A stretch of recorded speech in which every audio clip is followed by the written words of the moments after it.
had a slight revision in 2022, it has now had a bit more of a nip and tuck, sort of keeping it more fresh and hopefully at the forefront of car buyers' minds. Do we think that's going to happen though?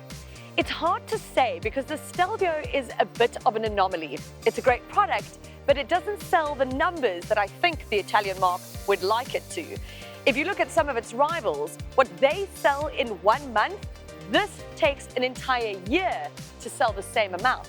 But I'm sure that Stellantis is hoping that this upgraded model will get people talking. Keeping it fresh is a new grille that also boasts new 3+3 LED matrix headlights, which you would have seen on the new Tonale SUV. The tail lamps are also new.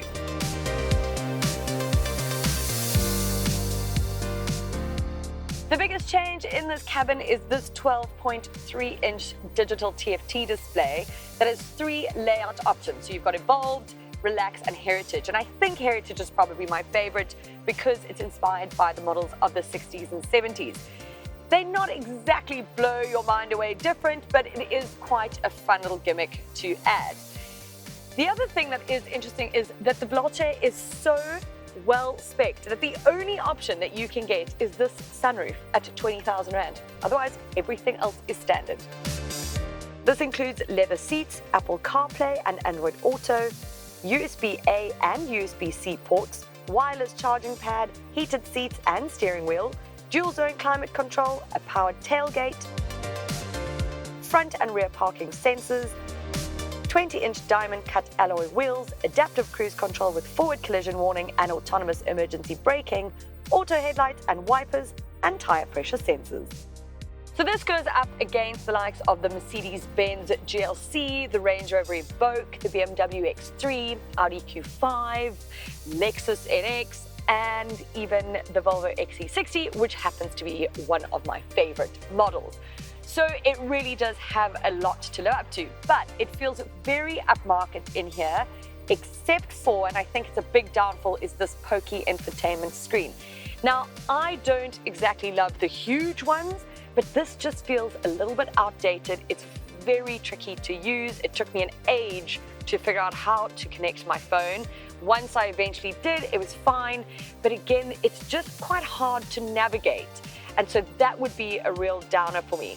Overall, I think that Alfa has done a good job in making sure that this feels like a premium family SUV.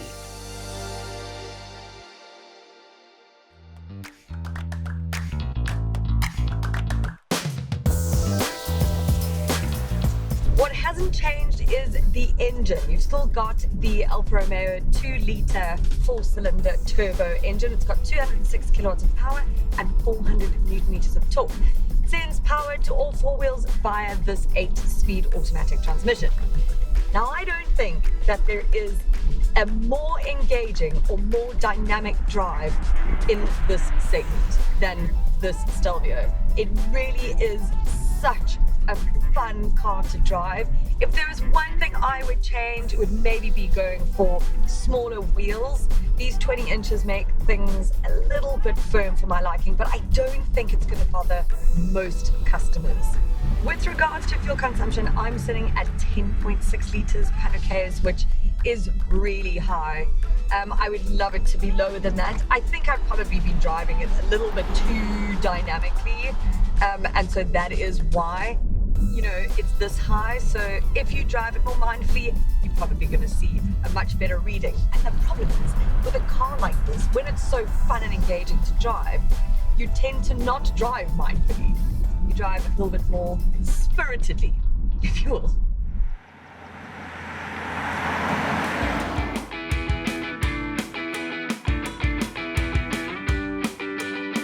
Interestingly, this car was launched at the same price as the outgoing model, which is at just over 1.2 million Rand.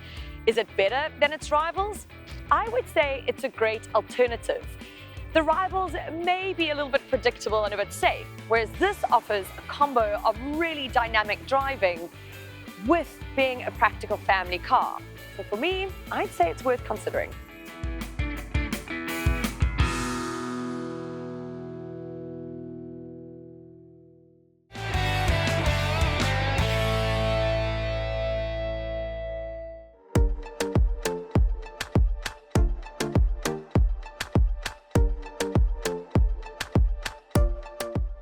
So guys, what do you think? What do you think? I mean, we can't deny that that car drives like no other SUV out there. It's so weird to drive that car because you're like, am I not just in a sedan? This can't be an SUV. What did you guys think? So, you know what, I'm a huge fan of the Alfa brand, right?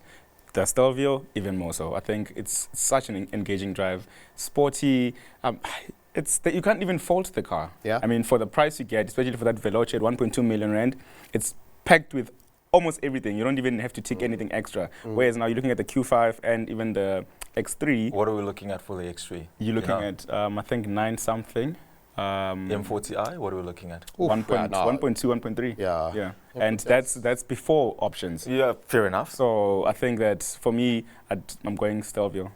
You know, it's an interesting one that you mentioned that because to me, from a driver's perspective, the Alfa is like something else. But I wonder from a normal consumer perspective, that's when I'm like, oh. Yeah, because not everyone drives the way we do, right? Yeah. Not everyone is getting behind the wheel and just wants to full send. But having said that, it does drive phenomenally well. The cornering ability of that thing is just insane. Yeah. It's just incredible. And I like the fact that what they've done here in terms of standard features like Kumbi was mentioning, you're getting everything in the house, on the house with that car. But they don't sell. That's the thing in South Sad. Africa is that they have not sold. I think they sold like under 100 cars in a year, you know, with the previous iteration, like the pre-facelift. So I wonder, is it a South African thing? Because we do know that in South Africa, there's still the reputation that Alfas break. Yeah. And obviously, time has moved on, you know, there's newer cars. Correct. But I wonder if that hasn't stuck on like South Africans' brains to say, let me not buy this thing. You know what? I think it's a General Stellantis problem. They make such great products. Yeah. From Jeep to across the board. They make Opel, great you products, name it. but they just don't move units. And I think you just don't see enough anything about. I mean, right now the Veloce Alfa Romeo Stelvio, you don't see anything about it. Yeah, it's almost a bit forgotten Exactly. in a way.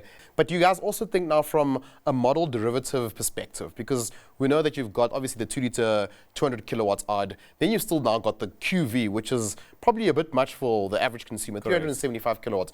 But if you look at the competitors out there, you get diesel Q5s, you get diesel X3, you know, GLC, I'm sure there's still a GLC, diesel. there's yeah? 220D. So that's the thing. So do you think that them not having a diesel is going to impact, you know, what a consumer wants out of a car like that? Definitely. Definitely. I mean, I think it goes back to what Kumbi was saying about the whole marketing. I think that's where we need to start with this brand. Yeah. Before we even start talking derivatives and diesel, just get it out there, and I don't know what they need to change. Clearly, from a South African perspective, the car just needs a bit more. Yeah, true. I mean, when you noise, look at the yeah. competition, the X3 sells itself. Yeah. You see it everywhere, right? on the road. GLC now started seeing, especially the refreshed GLC. I've seen a lot of those on the roads already now. Yeah. I think Q5 and Stelvio, people are at Q5. People go SQ5. That's what I've noticed a lot. True. And I think this is where now that obviously Alfa can come in just above the Q5, because obviously not everybody wants a sporty Q5 or whatever it is, and this would be perfect. That's the thing for me is I'd love to say, yes, the Alfa is the top of the pops.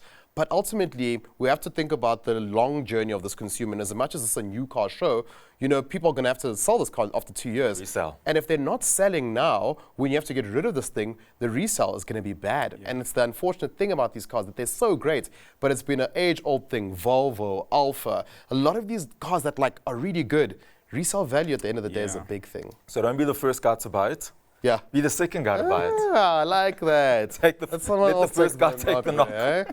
But what can you do? What can you do?